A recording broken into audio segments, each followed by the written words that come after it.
For the EFDD, the floor goes to Mr. Batten. Thank you, Mr. President.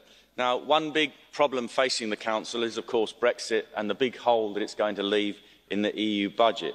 But we're not really any closer to leaving the European Union than we were the day after the referendum. Mrs. May is a Remainer who doesn't really want to leave, and of course, as you found out, she couldn't negotiate her way out of a wet paper bag. The whole process for the last 2 years has been about to delay and impede in the hope of eventually overturning the result of the referendum. This week, the Commons votes on the referendum bill, on the withdrawal bill, and that's entirely dependent upon this House voting on with the withdrawal agreement later this year. And of course, you could vote against it. The whole thing then reverts to square one, like a game of political snakes and ladders.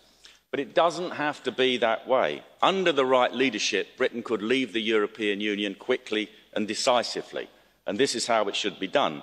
First of all, forget Article 50. That's your device, not ours.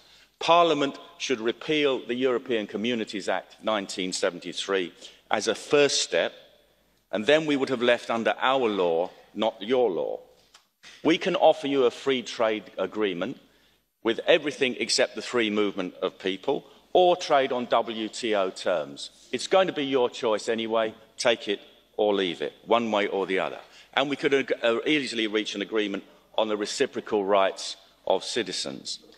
Now, Parliament can then repeal or amend all the EU-derived law in accordance with its own timescales and priorities. And I'm sure that can be done in a spirit of friendly cooperation with our good friends here in Europe.